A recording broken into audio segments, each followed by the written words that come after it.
pour cette table ronde, on accueille deux animatrices qui font partie du CRIJ, Champagne-Ardenne et Lorraine, donc un bel exemple de collaboration entre deux structures d'une même région.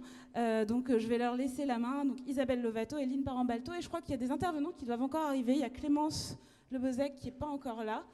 On accueille Arnaud Salvini aussi du Medi qui vous présentera, et il nous manque plus personne après, je crois. Je ne sais plus. En tout cas, voilà, je leur laisse la main tout de suite.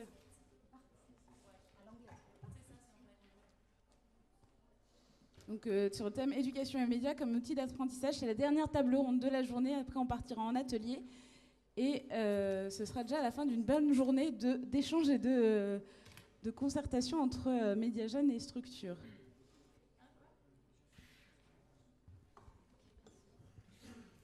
Eh bien, bonjour à toutes et à tous. Lynn et moi, donc du CRIJ Champagne-Ardenne et du CRIJ Lorraine, comme Camille l'a dit, nous allons animer la table ronde numéro 4 qui s'intitule l'éducation aux médias comme outil d'apprentissage. Donc, pourquoi ce thème a-t-il été choisi? Eh bien, donc, on le sait tous. Les jeunes qui s'investissent dans un média, ils acquièrent plein de compétences et qu'il faut savoir, donc pour nous, identifier et puis également valoriser. Et donc la question qu'on se posera notamment, en plus de celles qui figurent là et qui ont été posées par l'appli Imaginest, ça va être aussi la question de comment l'éducation aux médias s'inscrit-elle dans un parcours de vie. Et donc pour répondre à ces questions, nous avons des intervenants à la tribune. Donc Madame Louise Bartlett, si je l'ai bien dit, journaliste et coordinatrice, qui nous a déjà honoré de sa présence ce matin. Nous avons également Clémence Lebezec, qui va arriver, je pense, de Jet d'encre. Monsieur Arnaud Salvini, professeur et journaliste, professeur en journalisme de France 3. Il est arrivé. C'est vous, monsieur, enchanté, parce qu'on nous avait dit que vous arriveriez un petit peu plus tard. Donc c'est pour ça. Vous avez speedé. Vous avez eu drôlement raison. Merci en tous les cas. Et puis monsieur Loïc Ballarini, directeur master journalisme et médias numériques de Metz à l'université de Lorraine. Bienvenue au club. Nous avons beaucoup travaillé depuis ce matin. Donc nous aurons également échangé avec vous à l'issue de cette table ronde, parce que pour certains d'entre vous, vous n'avez pas pu participer aux travaux. Et puis dans la salle, nous avons également de nombreux acteurs. Banlieusards, la MJC Lorraine, le Centre Lelière, le Foyer Rural Béchy, Radio Campus, bien sûr, nos confrères. Alexander Kondak et également Raphaël Dapsol, qui sont dans la salle et qui sont tout à fait disposés à nous accompagner dans cette animation de table ronde, et qui n'hésiteront pas à lever la main pour prendre la parole et bien sûr entamer la discussion avec nous. Et puis vous tous aussi, que je n'ai pas cité, et qui bien sûr pouvez prendre la parole. C'est la fin de la journée, donc le plus interactif possible, ça serait génial pour l'ensemble du collectif qui a travaillé là-dessus. Juste si la vidéo est prête, mais je crois que c'était prévu, avant qu'on entame les débats, on devait avoir... Non, alors il n'y a pas de vidéo. La régie nous dit pas de vidéo, Isabelle. Une vidéo de Radio Schumann et un témoignage de jeunes. Mais est-ce que Radio Schumann est encore dans la salle? Ils sont là. Donc, voilà, donc on vous fera peut-être intervenir donc après pour que vous puissiez témoigner sur tout ce que vous faites en éducation aux médias et en information. Alors du coup, on va rentrer dans le vif du sujet. Et nous, ce qu'on avait déjà envie de vous poser comme question, puisque le thème c'est l'éducation aux médias et à l'information, on va se dire de quoi parle-t-on et comment on pourrait définir ce que c'est que l'éducation aux médias et à l'information selon chacun de vous. Je dis selon chacun de vous parce que tout à l'heure, pour avoir échangé avec Louise Bartlett, elle me disait autant qu'on est, on aura sans doute des définitions qui seront différentes. Selon que l'on soit effectivement dans l'univers de la formation directe en établissement ou encore de la formation dite informelle. Alors on commence par vous, Madame Louise Bartlett, si vous voulez bien. Oui, c'est parti. Alors l'éducation aux médias, alors ça va peut-être faire un peu pédant, mais en fait si on revient au terme anglais, c'est media literacy. Ça veut dire en gros être alphabétisé en médias. Et je trouve que ça peut paraître péjoratif, mais c'est pas du tout le but. C'est plutôt intéressant. Ça veut dire avoir des clés de lecture. Donc il ne s'agit pas d'éduquer les gens aux médias en général, ça me paraît un peu vaste, mais c'est de transmettre, de partager, mutualiser des clés de lecture pour pouvoir appréhender les médias avec un regard critique.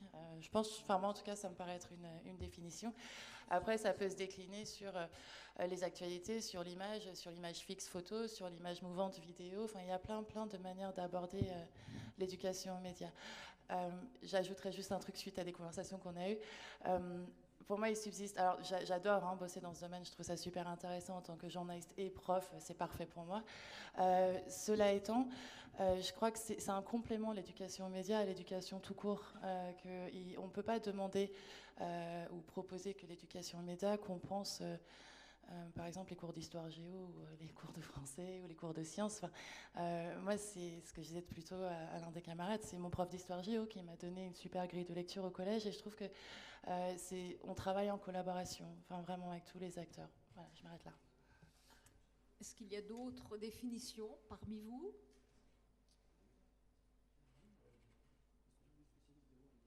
L'honneur aux filles.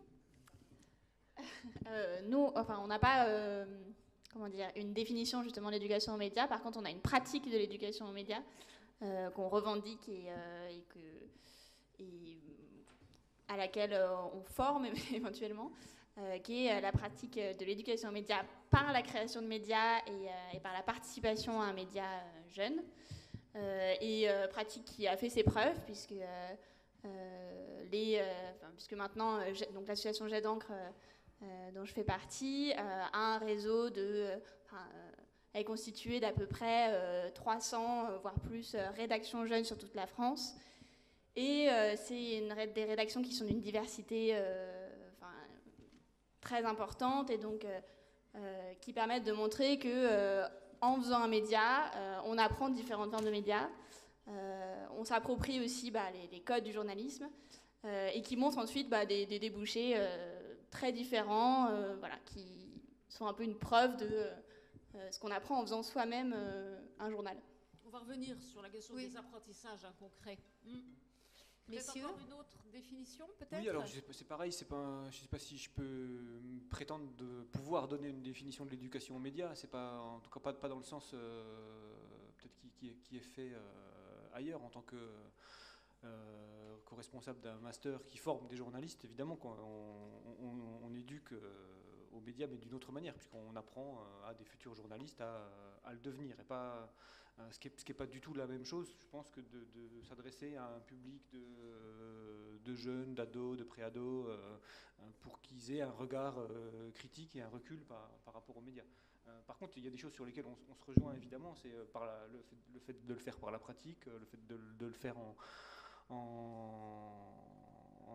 ayant ou en gagnant une espèce de culture générale médiatique. Enfin, j'aime beaucoup le terme que Louise a utilisé de media literacy, que je trouve très... Effectivement, c'est toujours difficile de traduire.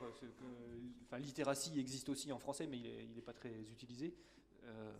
Mais c'est ça, c'est une espèce d'alphabétisation aux médias que je trouve absolument indispensable, mais qui est difficile à situer, puis qui n'existe pas vraiment dans les programmes du collège et du lycée.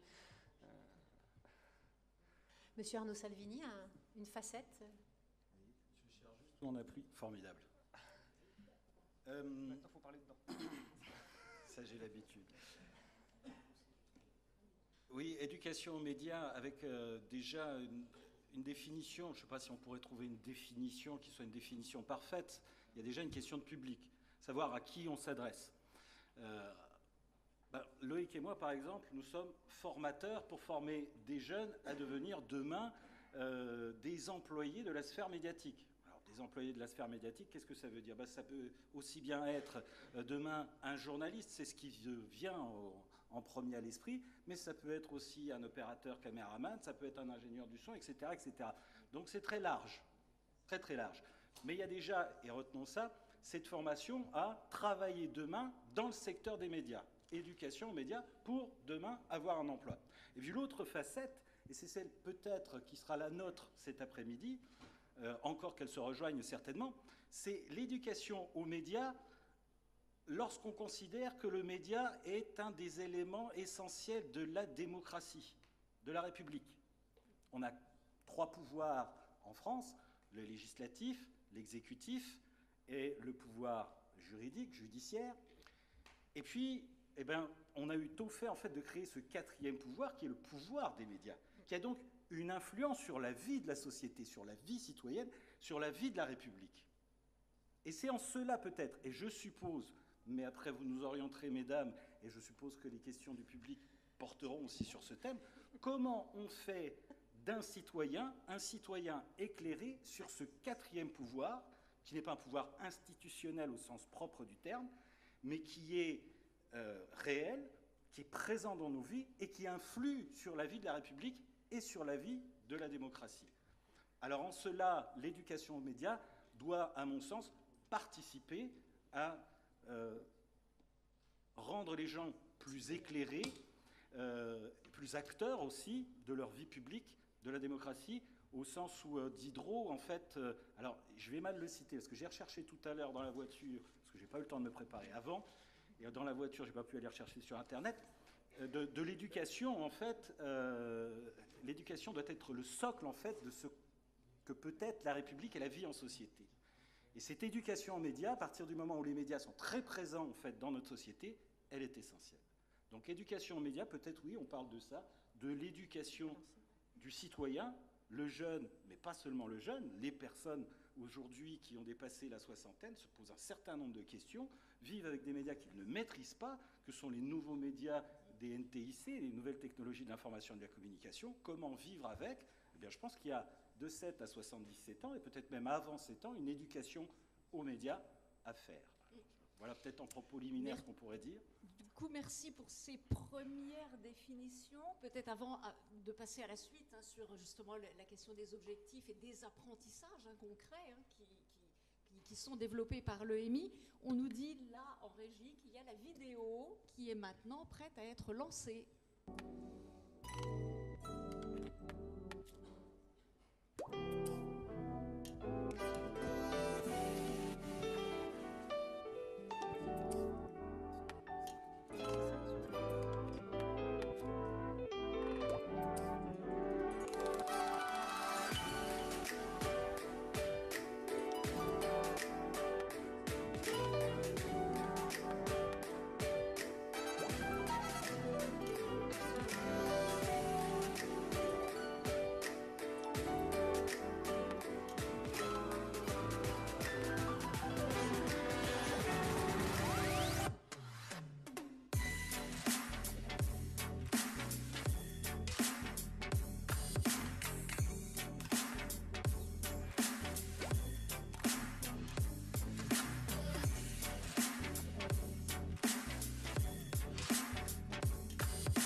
Bonjour tout le monde, moi c'est Aline, j'ai 19 ans. Je m'appelle Théo Mérange, j'ai commencé à participer à Radio Schumann en terminale. Je m'appelle Sophie Henquin. Bonjour à tous et à toutes, je m'appelle Axel Lopez.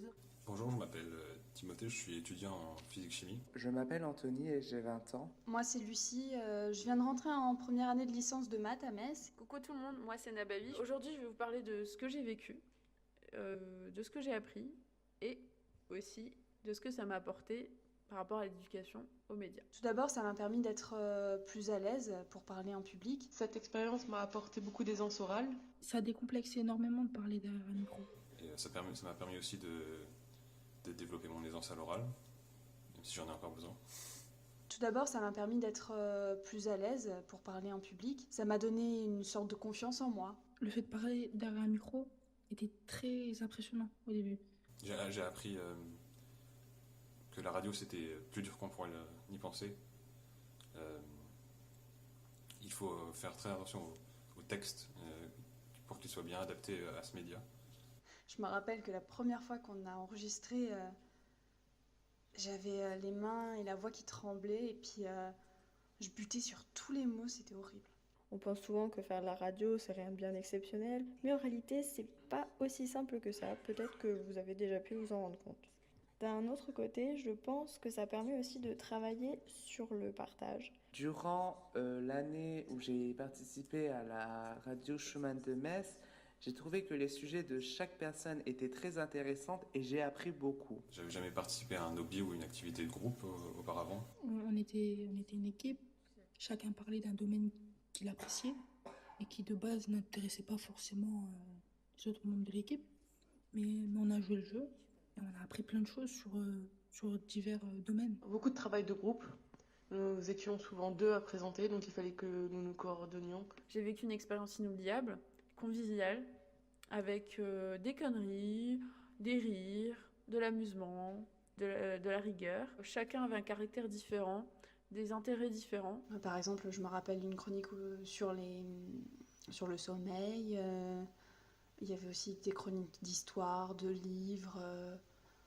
Il y avait pas mal de choses. Il y avait même de la musique, des choses un peu plus drôles. Du coup, ça donnait une sorte de symbiose dans le groupe. Et ça donnait un mouvement et un enrichissement en fait aux enregistrements. Donc au final, ça a été une très très bonne expérience. Mais en vrai, je pense qu'on peut faire de la web radio avec juste un casque et un micro et se faire plaisir. C'est vraiment pas quelque chose de sorcier. J'ai fait beaucoup de rencontres avec la radio. Et on a appris plein de choses sur divers domaines. Nous avons aussi eu la chance de faire une visite à la Maison de la Radio à Paris, lors de laquelle nous avons participé à l'atelier France Info Junior. On a rencontré des animatrices radio qui sont connues, Caroline Gillet et Aurélie Charon. Le principe de se réunir le temps de quelques heures pour mettre en place les émissions et pour enregistrer, le tout dans la bonne humeur, je dois dire que c'était un peu comme une bouffée d'air au milieu des cours. Tous les bienfaits que ça apporte, ça vaut vraiment le coup. Voir l'envers du décor, ça donne vraiment envie. Moi personnellement, j'ai vraiment vécu une super belle expérience. Ça m'a permis aussi en quelque sorte de m'organiser plus parce qu'il faut quand même de la rigueur, enfin faire les choses étape par étape. J'écoute toujours les émissions de la RSM. En tout cas, ça m'a fait un peu sortir de ma coquille. Moi je me souviens qu'après l'émission, on prenait des selfies. Par exemple en fin d'année, même M. Gauthier nous a donné 7 tasses. Voilà, en remerciement pour la radio. Voilà, ça m'a fait plaisir de faire ce petit enregistrement pour vous. Voilà. Au revoir.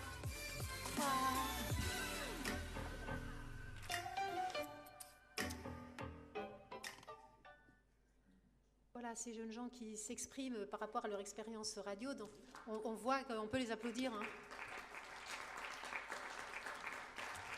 Et on voit bien qu'ils ont eux-mêmes identifié également des compétences, vous l'aviez dit, à la fois dans leur parcours de vie ou par rapport à leur cursus, bien que l'éducation média, alors aujourd'hui, s'inscrit parfaitement dans les cursus quand même scolaires, hein, dès le plus jeune âge, alors effectivement avec des définitions qui peuvent être différentes, mais qui permettent en tout cas des apprentissages. Alors nous avions une question un peu plus pour Madame Bartlett, Monsieur Salvini et Monsieur Ballarini, sur justement vous qui êtes des professionnels ou journalistes ou coordinateurs de plateformes, enseignants, professeurs en master, sur quel regard vous portez-vous par rapport à ces expériences de jeunes gens et la valorisation qu'on pourrait faire de ces compétences acquises par ces jeunes gens qui créent des médias jeunes et qui développent des médias jeunes. Et là, alors, filles, garçons C'est pas très paritaire, hein, c'est les femmes en premier à chaque fois. Non, on peut faire les garçons si vous voulez. Ah, ça me dérange pas. Hein. Non, je vais prendre la place, il n'y a aucun problème. Quel regard je porte là-dessus? Je vais essayer peut-être de ne pas me répéter par rapport à ce matin, mais je vais quand même me répéter un peu. Je trouve que tout ce qui permet d'ouvrir un petit peu des nouvelles portes, tout ce qui permet de découvrir des nouveaux points de vue, des métiers, des pratiques, tout est bienvenu, enfin tout est éducation en fait. Donc l'éducation aux médias et le fait surtout de passer par la pratique, parce que je rejoins complètement Clémence là-dessus, c'est moi ma pratique d'éducatrice aux médias, si on peut dire ça, c'est pas du tout de faire un cours magistral sur les techniques d'écriture journalistique, hein, c'est d'intervenir en atelier, en petits groupes, avec des personnes de tous âges, en temps scolaire, hors temps scolaire, et le plus rapidement possible de passer à la pratique avec eux. Et donc pour les jeunes, je sais pas, j'ai du mal à généraliser parce qu'en fait c'est des individus, enfin, quel que soit l'âge, hein, ça dépend vraiment de la personne qu'on rencontre à chaque fois.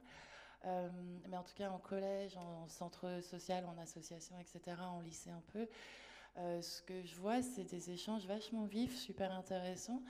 On n'est pas tous d'accord sur tout. Alors je suis pas trop... Peut-être je vais paraître bête, mais en fait, les théories du complot, j'ai du mal à leur accorder beaucoup d'importance. Déjà, j'ai un peu de mal à parler de théories du complot. Je pense qu'il y a toujours eu de la propagande à toute époque. Enfin, les premiers médias, les codex dans les années, je sais pas, 1500, 1600, c'était des versions tout à fait orientées sur une guerre ou une victoire de tel ou tel roi européen. Bon. En tout cas, mes interventions ne portent pas trop là-dessus. Donc, ce que je trouve, c'est que les médias, la pratique médiatique, quel que soit l'âge, mais en tout cas par des personnes pas journalistes professionnels, c'est affirmer un regard et aller se renseigner sur ce truc. Enfin, c'est vraiment aller un peu plus loin que l'opinion. On en a tous des opinions et c'est très intéressant. Et c'est très bien qu'on ne soit pas d'accord, mais ça s'argumente. Et je trouve que les ateliers médias, c'est faire cette étape supplémentaire qui n'est pas juste de s'enflammer et dire non, mais pas du tout n'importe quoi. Mais pourquoi tu trouves que c'est n'importe quoi? Explique-moi et donne-moi un peu des arguments plus un peu costauds, quoi. Voilà. Sur le travail d'argumentaire, messieurs, vous souhaitez... D'information et d'information pour soi et pour les autres, d'aller vérifier, chercher des infos et pas juste être superficiel dans la vie.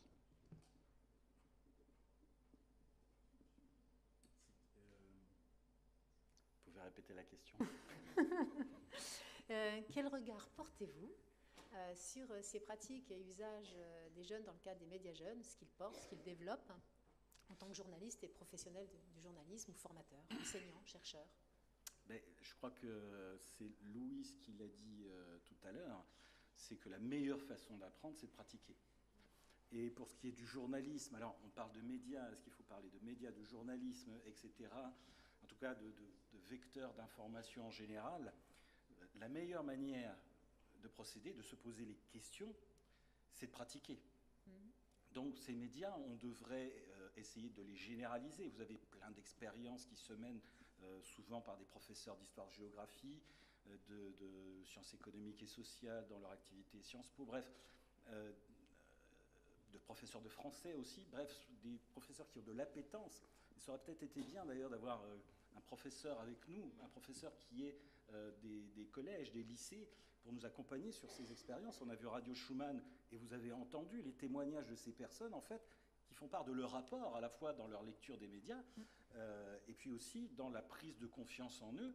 Donc, c'est tout bénéfice. Et je loue toutes les initiatives des professeurs, en fait, du secondaire, qui souvent, bénévolement d'ailleurs, travaillent, en fait, sur ces médias, quels qu'ils soient, que ce soit expérience de radio, que ce soit expérience, en fait, maintenant très facile avec les médias numériques, de création de médias.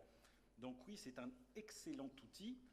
Ça permet effectivement de se questionner, et le meilleur moyen de se questionner et de trouver les réponses en fait à ces questions, eh bien, c'est en pratiquant. C'est en pratiquant, en se disant, tiens, si je dis ça, en fait, quelles conséquences ça va avoir? Ça nous emmène à des questions d'éthique, à des questions de déontologie, à des questions en fait qui sont essentielles en termes de médias, en termes de journalisme, et puis de médias en général. Donc oui, moi je me souviens d'une chose, et c'est peut-être ce qui m'a donné envie de devenir journaliste, c'est d'avoir participé en 6e avec un professeur, un petit journal, on a tous fait un reportage, on m'a fait un compliment à cette époque-là, j'ai trouvé ça formidable, on a appris plein de trucs, et puis après je suis devenu journaliste, peut-être aussi, et grâce à ça. Donc oui, bien sûr, ces initiatives, il faut les multiplier. Alors après, j'empiète peut-être sur quelque chose qui va arriver, c'est après, quelle formation de formateur on a, parce que tout le monde n'est peut-être pas apte à enseigner. Il y a bien sûr du bon sens à avoir. Quand on est adulte, quand on est enseignant, on a de la pédagogie, mais on n'est peut-être pas non plus complètement formé à ce que sont les médias, à ce qu'est le travail de journaliste, qui est un vrai métier avec ses codes, ses usages, sa déontologie. Et pour l'enseigner, il faut être formé aussi. Donc si on transmet sans savoir de quoi on parle, on risque de commettre des erreurs et de mal former, bien sûr, ces jeunes. Je caricature, je donne un ton peut-être un peu grave à la chose, mais c'est un potentiel danger et je pense qu'on doit aussi faire attention dans cette éducation par le biais de ces expériences de média-école qu'il peut y avoir.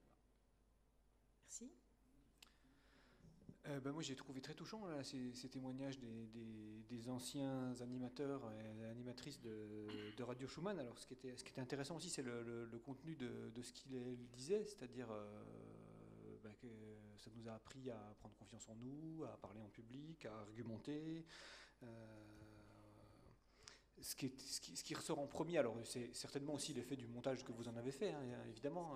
Ce qui ressort en premier, ça n'a pas grand-chose à voir avec les médias finalement. Hein, ça a un rapport à du travail en groupe, de la confiance. Puis après, les choses qui avaient rapport aux médias, peut-être on peut considérer qu'en tout cas la graine est plantée une fois que ce travail-là est fait. Et puis ils étaient un peu en sous-texte peut-être dans ce que disaient ces anciens élèves. Notamment celui ou celle, je ne sais plus, qui dit ouais, je me suis rendu compte que la radio finalement c'est pas si facile que ça, quoi. Parce qu'on se rend compte en le faisant, et là je rejoins mes camarades, qu'en essayant de produire de l'information, on se rend compte que c'est pas si facile que ça, qu'il y a plein de biais possibles, et qu'effectivement la pratique est certainement pas suffisante, mais en tout cas c'est un préalable essentiel pour apprendre le fonctionnement des médias. Après, il y a aussi d'autres manières de le faire sans nécessairement pratiquer, hein. On peut aussi discuter de production médiatique en groupe, enfin en plus ou moins grand groupe, mais ça fait partie aussi des choses par lesquelles on peut passer, bien sûr. Pour rebondir sur ce que vous dites et pour rester sur la question là, des apprentissages, on peut peut-être passer à quelques témoignages dans la salle, et on a notamment 2 jeunes lycéennes qui ont initié, réalisé donc un magazine Mouze. Elles vont nous le dire, elles sont déjà intervenues ce matin. Et la question qu'on a envie de leur poser, c'est justement, elles concrètement, qu'est-ce que ça vous a apporté en termes d'apprentissage que de participer à cette aventure-là, si vous le voulez. Donc on va vous parler de notre expérience, puisque ça fait seulement quelques mois qu'on a commencé notre magazine et on a déjà vu des progrès considérables et aussi des expériences qu'on pense qu'on n'aurait jamais eu l'occasion de vivre autrement. Donc je vais laisser Fatma vous expliquer, c'est la directrice de la rubrique Actualité. Bonjour à tous. Donc je pense déjà que toutes les compétences, toutes les qualités qu'on acquiert dans une expérience comme celle-ci, développement d'un projet, d'un média, ce sont des choses qu'on pourra utiliser dans n'importe quel domaine, même en dehors du journalisme. Par exemple, on a, pour rédiger des articles, c'est vrai qu'on acquiert des compétences rédactionnelles, mais être journaliste, c'est aussi aller vers les autres. On a pu interviewer des artistes et gagner en aisance à l'oral. Et puis donc développer un projet comme ça avec des lycéens et des étudiants, c'est aussi s'enrichir des compétences de tous. On a des talents, dans notre rédaction, on a des personnes qui sont spécialisées dans le montage vidéo, dans le cinéma, et on s'enrichit de toutes ces expériences-là. Et donc ces compétences, je suis persuadée qu'on pourra les utiliser dans notre vie professionnelle et même dans nos études personnelles. Oui, dans nos études, par exemple, on le voit avec la nouvelle plateforme pour réaliser nos vœux pour les formations l'année prochaine, comme on est en terminale. Il y a une importance qui est donnée aux activités extrascolaires, aux engagements associatifs. Et je pense que ça permet de nous démarquer dans notre vie étudiante, et c'est un plus, et ça permet de dégager un profil. Voilà.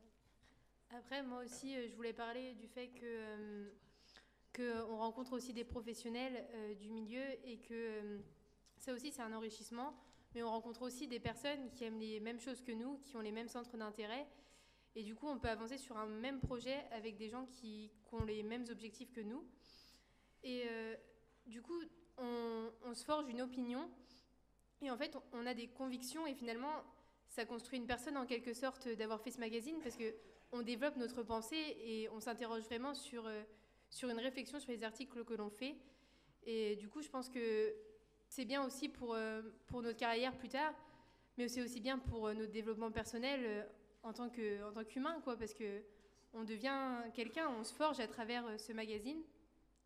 Et c'est aussi un engagement, parce que finalement, nous, notre but, c'est de réunir les jeunes autour d'un même projet. Parce que finalement, aujourd'hui, les jeunes, on en parlait dans l'autre table ronde, ils ne se connaissent qu'à travers les réseaux sociaux. Et aujourd'hui, nous, ce qu'on veut, c'est pouvoir réunir les lecteurs et les rédacteurs du magazine sur un même but, sur la culture, sur l'actualité. Et je pense que c'est super important de faire une éducation aux médias parce que ça apporte toutes ces choses-là. Et ça n'a pas de prix finalement. Ouais. Merci. Merci beaucoup. On a également... J'aurais juste une petite question à l'attention de ces demoiselles. Mouze, ça veut dire quoi? Et qu'est-ce qu'on trouve dans Mouze? Bonne question. Alors... C'est une vraie question de journaliste. Le Mouze. On a eu beaucoup de mal à trouver le nom de notre projet, de notre média. Et Mouze, c'est un nom qui passe bien, ça fait zoom à l'envers. On essaye de développer des sujets, par exemple, de culture et vraiment d'apporter notre regard là-dessus et de démystifier un peu, par exemple, des sujets d'actualité et de zoomer sur ces sujets-là, par exemple. Après, ce qu'on trouve dans le Mouze, on a 3 catégories qui reviennent à chaque numéro. On a une catégorie sur l'actualité, une catégorie sur la découverte. On parle d'artistes locaux, mais aussi d'artistes un peu plus connus, de films, de livres, de tout ce qu'on a adoré ces derniers mois.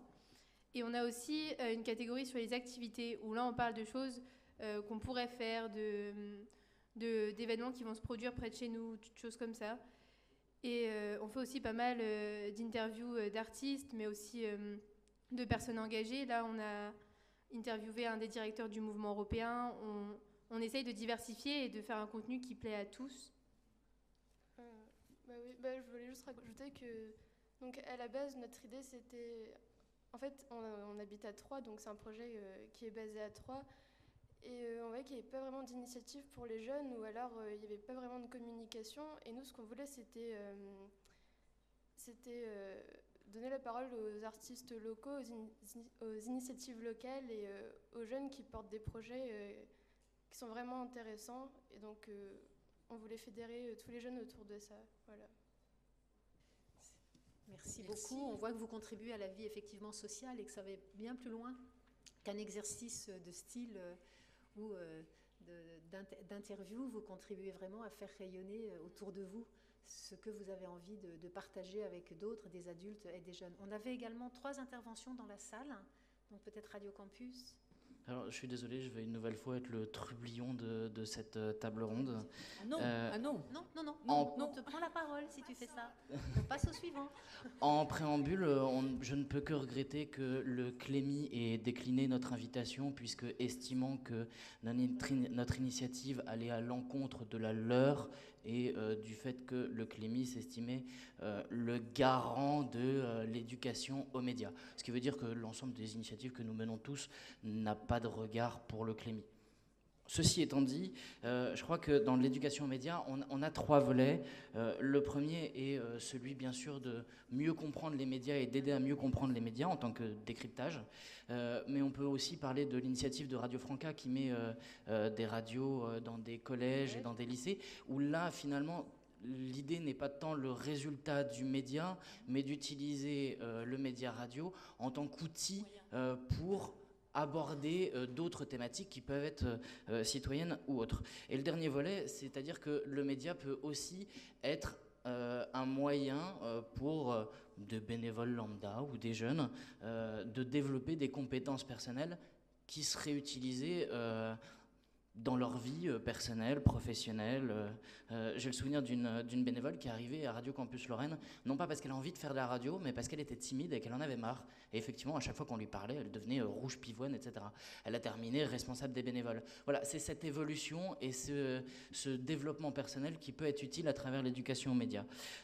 Mon dernier point va être de dire qu'à partir du moment où on fait de l'éducation aux médias et de l'éducation à la pratique, elle doit être faite par des professionnels des médias. D'avoir un professeur d'histoire qui accompagne une radio, il va accompagner en tant qu'outil pour du développement personnel, mais il n'apprendra pas à ces jeunes à faire de la radio. Pour moi, il y a une limite à ce niveau-là. Après, il y aura peut-être d'autres points de vue contre, mais le but, c'est qu'on provoque le débat. Ça peut faire débat. Alors, peut-être les interventions et on continue sur ce débat, si vous voulez bien. Il y avait Madame. Oui, bonjour. Du coup, je vais en profiter pour rebondir aussi sur le fait que l'éducation aux médias doit être faite par des professionnels. Alors moi, je suis pas d'accord. En tout cas, dans ce qui est de l'éducation à la pratique, parce que je pense que, et c'est justement ce que je voulais dire, parce que tout à l'heure, on a beaucoup parlé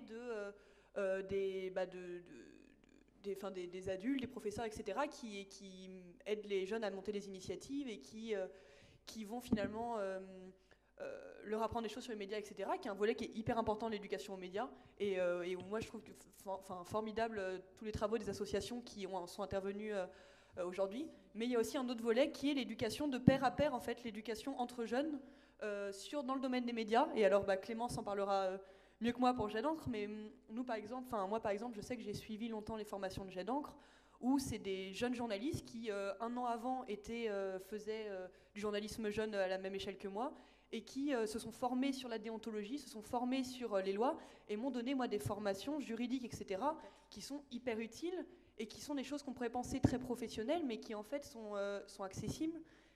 Et il y a une autre dimension qui est, dans la pratique d'un journal jeune ou d'un média jeune, quel qu'il soit, il y a une vraie éducation de pair à pair entre les jeunes, pour plusieurs raisons. Déjà parce qu'on a une exigence les uns envers les autres. En tant que différents membres d'un projet collectif, on a une exigence on veut être à la hauteur. On veut que tout le monde soit à la hauteur. Du coup, on a une exigence les uns envers les autres. Et du coup, on se pousse en fait à aller toujours plus loin, à recouper nos infos, à argumenter le plus possible, à faire des articles les plus poussés possibles, parce qu'on sait que sinon, nos potes à nous qui sont dans la rédaction vont venir nous chamailler un petit peu sur les articles, etc. Réagir. Donc voilà, c'est ça. Donc déjà, ça pousse à ça.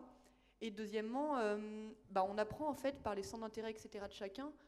Je sais que nous, par exemple, dans la rédaction de l'Alter Ego, on a fini par faire des rubriques avec des gens qui avaient des centres d'intérêt hyper spécifiques sur lesquels, moi, qui suis rédactrice en chef, j'ai pas d'expertise. Par exemple, sur la politique internationale, ça m'intéresse, mais je m'y connais pas beaucoup. Et pour fact-checker un article, typiquement, je suis incompétente sur certains sujets. Et on a une fille qui a 19 ans, qui est à la fac, qui s'est spécialisée dans ça parce que c'est son centre d'intérêt. Pareil pour la musique. Et donc, il y a aussi cet aspect de l'éducation, de jeune à jeune, qui est très important à prendre en compte et qui est pour moi un des centres de l'éducation aux médias. Alors, on avait une réaction, monsieur? Non, madame? Oui, moi j'appuie tout à fait ce que disait madame, parce que sur le principe pour apprendre le journalisme, il faut un professionnel. Pas forcément. Quand j'ai commencé la radio, j'étais en 6e et c'était mon prof d'histoire géo qui m'apprenait à faire de la radio, et il le faisait très bien. La plupart des choses que j'ai apprises, je les ai apprises avec lui. Et quand je suis arrivée au lycée, on a décidé avec un groupe d'amis de monter la radio du lycée, et on avait un professionnel qui nous a accompagnés, et en fait il nous a très peu accompagnés au final. Au début, il a été présent et après, on l'a plus vu du tout, alors qu'il était censé suivre le projet.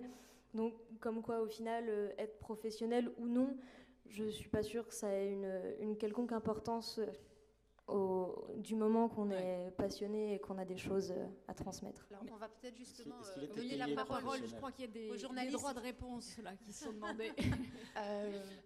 Alors, je pense qu'il ne faut pas exclure l'un n'exclut pas l'autre, mais pas, opposer le non professionnel et au professionnel, pour moi c'est idiot. En fait, je suis désolée, je ne veux pas être brutale, mais oui, on s'apprend des choses entre nous, on se nourrit les uns les autres, et tant mieux. Mais après, il y a des techniques de journalisme, on peut les apprendre avec des professionnels qui, par ailleurs, sont censés être des pédagogues, s'ils prétendent enseigner. Ça va vachement plus vite en fait. Alors moi je suis devenue journaliste sans aller en école de journalisme, mais je me suis formée au journalisme auprès de journalistes, et j'en suis contente parce que ça m'a permis de sauter quelques étapes où j'écrivais des trucs un peu qui se répètent, qui n'étaient pas structurés, etc. etc. On apprend des techniques. C'est comme je ne prétendrais pas devenir illustratrice si j'apprendais pas quelques bases de dessin. Donc ça... Je suis désolée parce que je vais peut-être paraître un peu provocative, mais je trouve qu'il y a un côté presque un peu arrogant en fait de se dire on n'a pas besoin que des gens qui connaissent déjà un métier nous transmettent ce qu'ils savent. Je pense qu'on a toujours besoin qu'on nous transmette des connaissances. Après, des profs doc ont des compétences et des connaissances à transmettre, des journalistes ont des compétences, etc., etc. Et les pairs entre eux, bien évidemment. Mais dire que l'un vaut plus que l'autre, ça me paraît franchement dommage parce que ça veut dire c'est s'amputer de toute une partie d'apprentissage, quoi. Et puis les professionnels, on a quand même, ça veut dire qu'on a consacré, moi pour ma part j'ai consacré 15 ans de ma vie à l'écriture journalistique. Je prétends pas tout savoir dessus, mais je sais que je peux transmettre des outils que j'ai rodés et qui m'ont été transmis avant. Enfin, je veux dire, c'est comme les forgerons avant, quoi. Enfin, on s'improvise pas, je pense. Après, il faut garder sa voix personnelle, bien évidemment. Une intervention, monsieur du lycée Schumann. Voilà. Donc, je vais essayer de faire bref. Je voudrais simplement rappeler, alors, l'éducation nationale, c'est toujours ce grand mammouth un peu étrange, voilà. Donc, mais juste pour les non-initiés qui ne font pas partie de la famille, rappeler 2-3 choses. Il y a des gens au sein de l'institution qui sont spécialistes des questions d'information. Ce sont les professeurs documentalistes qui suivent une formation universitaire en sciences de l'information et de la communication, discipline universitaire reconnue depuis 1975, et qui ont donc des compétences scientifiques pour enseigner ces sujets-là. Alors après, il y aurait tout un débat à avoir. Est-ce qu'il faut que ce soit une discipline qui ait des horaires dans l'emploi du temps? Je ne rentre pas là-dedans.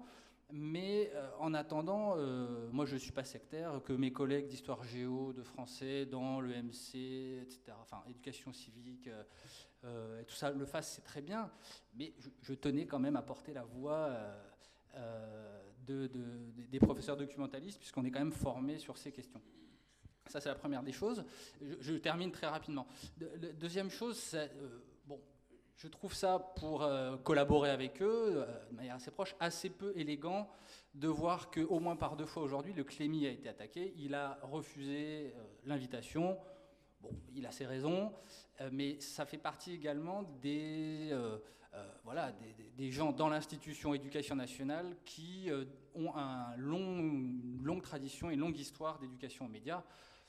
Bon, voilà, les raisons pour lesquelles ils n'ont pas souhaité être ici leur appartient, mais je trouve ça un peu injuste de simplement dire bon, bah, si c'est comme ça, ils ont qu'à rester dans leur coin. Voilà. Et puis la dernière des choses, c'est éducation, enfin EMI ou éducation aux médias à l'information, ça devient tellement un fourre-tout et un terme un peu galvaudé par tout le monde tout le temps qu'il nous faudrait des jours pour nous en sortir de cette histoire-là. Moi, à titre personnel, dans l'aventure Radio Schumann, je suis vraiment sur la ligne de jet d'encre, là, par rapport à essayer de toucher du doigt ce que c'est un média en le faisant. J'ai aucune prétention, je ne suis pas journaliste, c'est pour ça que j'en invite régulièrement pour qu'ils viennent nous parler de leur métier, etc. Et quand on s'adresse à des écoliers, des collégiens, des lycéens, on n'est vraiment pas dans des considérations encore trop poussées. On essaye, mais c'est vraiment une initiation à l'écriture journalistique, à la déontologie, à croiser ses sources, à faire... Mais on essaye surtout de mettre les jeunes en confiance, leur donner l'envie d'écrire, parce que c'est pas gagné, et puis de prendre le micro, et c'est vraiment mettre le pied à l'étrier, quoi. Voilà. L'idée, effectivement, c'est surtout pas d'opposer donc les choses, mais dans nos pratiques, par exemple, je ne sais pas si quelqu'un peut témoigner là-dessus, mais l'idée, c'est de créer des binômes, au contraire, qui soient composés à la fois de professionnels et de jeunes. Et on le fait, je ne sais pas s'il y a des volontaires au sein donc, du réseau Information Jeunesse. Du réseau Information Jeunesse qui veut témoigner là-dessus, de ce binôme constitué et d'experts et de jeunes qui vont transmettre un certain nombre de choses en éducation aux médias. Oui, oui. Sébastien sur le parapet. Oui, pardon, bonjour. Donc Sébastien, je travaille effectivement au CRIJ Lorraine. J'ai longuement travaillé sur les questions de notions d'information de pair à pair. Ce qu'il est ressorti de ces études, c'était que, enfin de ces analyses de terrain plus qu'études à vrai dire, c'était que oui, l'information de pair à pair fonctionne bien sur certains sujets et moins bien sur d'autres, où le jeune a besoin d'une confrontation au regard d'un professionnel. Donc effectivement, l'idée n'est pas d'opposer les formules l'une à l'autre, mais plutôt de trouver les complémentarités. J'ajouterais que dans l'éducation aux médias, il y a à la fois éducation et médias, et il me semble qu'on peut être un professionnel des médias sans être un professionnel de la pédagogie et de l'éducation, et inversement. Donc tout est bon à prendre, je dirais, dans l'ensemble de ces formules. Merci. Clémence de Jet d'encre. Je suis parfaitement d'accord sur le fait que ça doit être complémentaire et qu'il y a les deux. Après, on parle pas forcément du même genre de formation, de compétences transmises et de type de médias. Juste pour préciser, nous, on est vraiment sur une forme de... ce qu'on appelle journalisme jeune, c'est vraiment des jeunes, des formes de journalistes qui n'ont pas forcément vocation à se destiner à du journalisme professionnel. Du coup, on part déjà dans une optique de... on est plus sur du projet collectif, sur tester, expérimenter, voilà, une initiative un peu spontanée et donc qui est un petit peu aussi, qui se veut déjà un petit peu à distance du journalisme professionnel et de ces codes-là. Néanmoins, il y a un truc qui vraiment s'en rapproche et où pour le coup, on se sent vraiment particulièrement légitime à transmettre notre expérience et nos compétences. C'est tout ce qui est, on a parlé un petit peu de déontologie, mais il y a plus globalement le cadre juridique, les responsabilités. Et ça, c'est énorme parce qu'en fait, oui, c'est important qu'il y ait à un moment des membres, des représentants de l'éducation nationale, des journalistes professionnels qui transmettent ça. Mais nous, en tant que jeunes, on a vraiment un message à faire passer aux jeunes qui veulent prendre la parole, c'est vous avez une marge de liberté d'expression qui est énorme. Très souvent, ils n'en ont pas conscience, et donc on est là pour leur rappeler que la loi sur la liberté de la presse de 1980, elle laisse une marge très importante, que tout est fait pour qu'ils puissent s'exprimer. Et en fait, on apprend très très souvent aux jeunes qu'en fait, ils ont le droit de parler de politique, ils ont le droit de parler de sexe, ils ont le droit de vraiment parler de ce qu'ils veulent dans leur journal.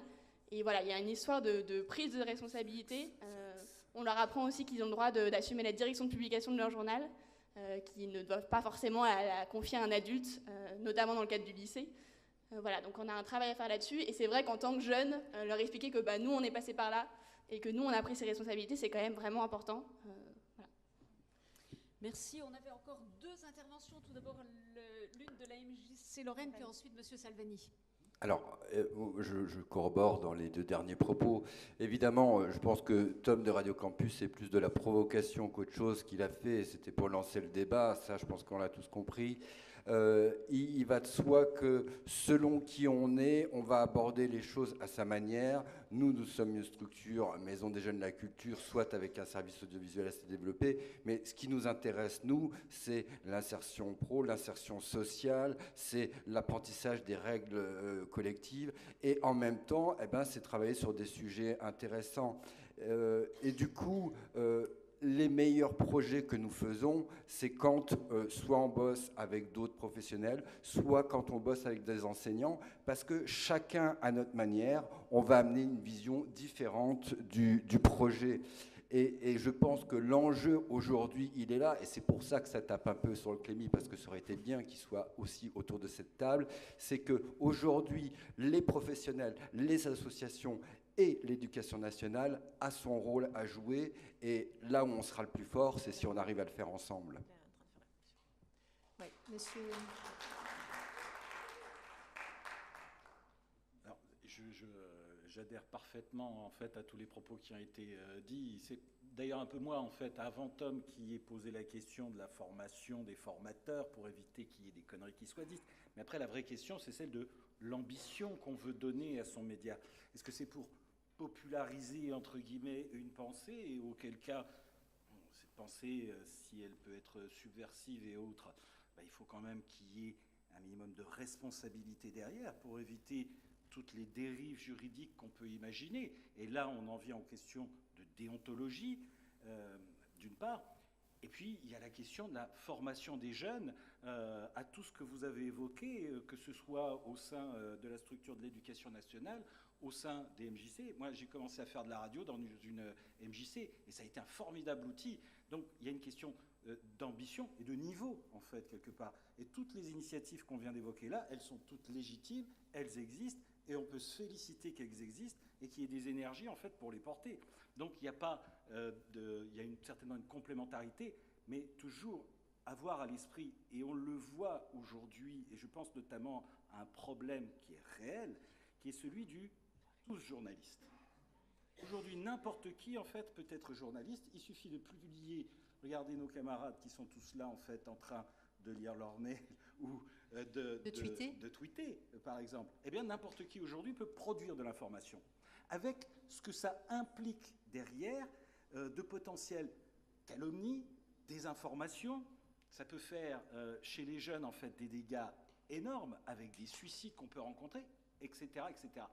Et c'est là où est le danger de ne pas avoir suffisamment de bornes, de repères pour pouvoir éviter qu'il y ait des bêtises qui sortent. Alors, je parle certainement de cas extrêmes, parce que ça doit arriver de manière extrêmement, je cherche le mot, occasionnelle, ça doit être très rare, tout simplement, à la marge, merci. Mais en même temps, ce risque, il est très important. Et c'est de ça aussi dont il faut se méfier. Clémence évoquait tout à l'heure la liberté qu'il faut avoir, et c'est vrai, il y a une liberté d'expression, mais il faut quand même ne pas oublier un certain nombre de règles qu'il est nécessaire d'enseigner pour éviter toutes ces dérives qui sont très importantes, qui peuvent avoir des conséquences graves en tout cas. On nous dit qu'il reste 2-3 minutes, Oui, donc on vous laisse la Agir parole. très vite, je suis tout à fait d'accord, du coup c'était un peu le sens de mon propos, et en même temps d'indiquer que nous on a fait un gros travail l'année dernière d'analyse juridique un petit peu du cadre de publication pour les jeunes. Enfin, on le fait depuis les débuts de l'association, mais l'année dernière on s'est beaucoup intéressé aux conséquences de l'abaissement de l'âge du droit de publication pour les mineurs, puisqu'il est passé dans la loi depuis janvier 2017 l'année dernière.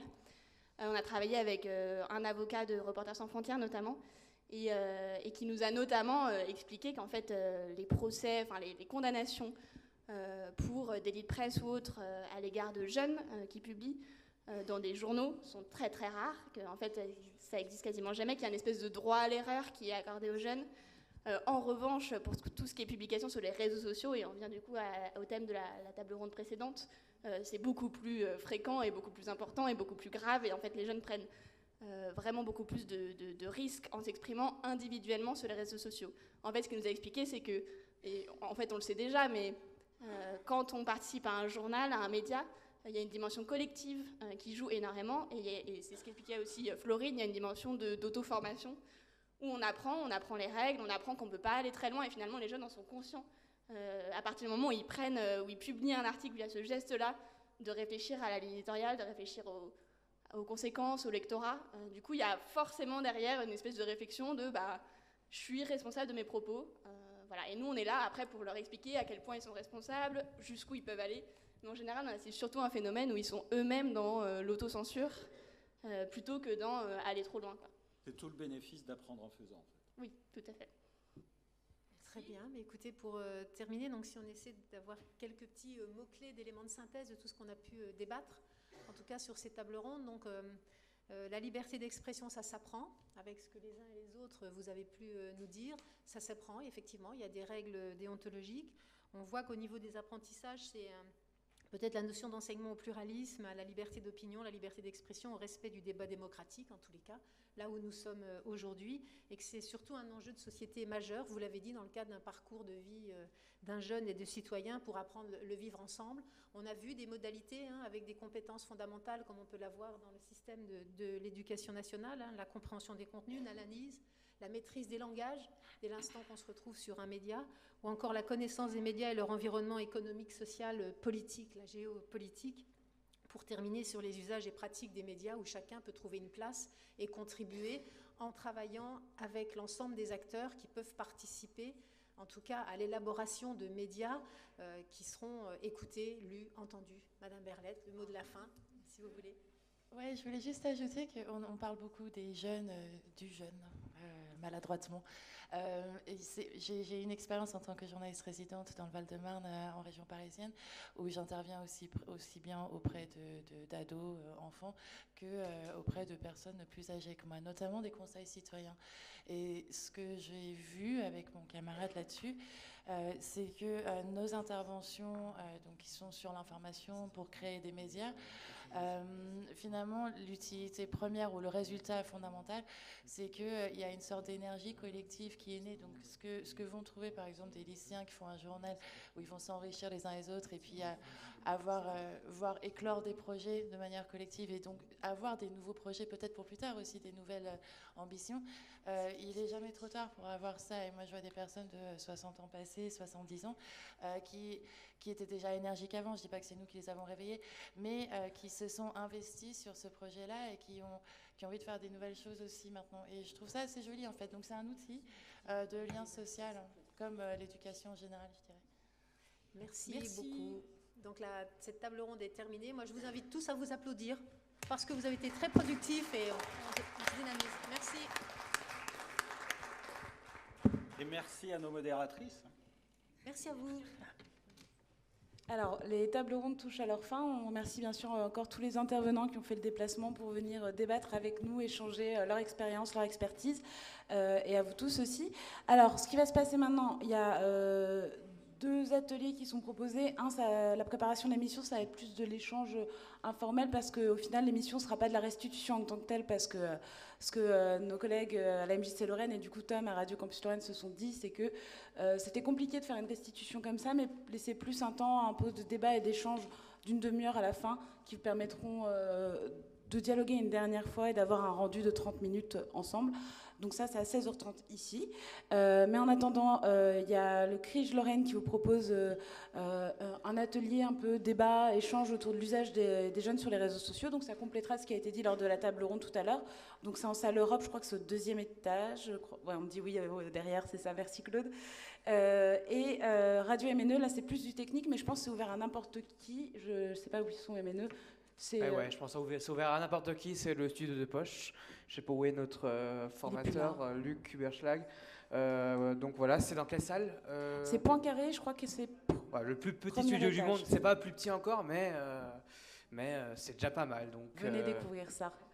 Voilà, donc je vous invite du coup à voir, on va vous diriger vers les salles en question. Et sinon, si vous voulez un peu échanger autour de l'émission, vous pouvez aller boire un café aussi. Et à 16h30, on se retrouve ici pour l'émission et conclure cette belle journée d'échange. Merci.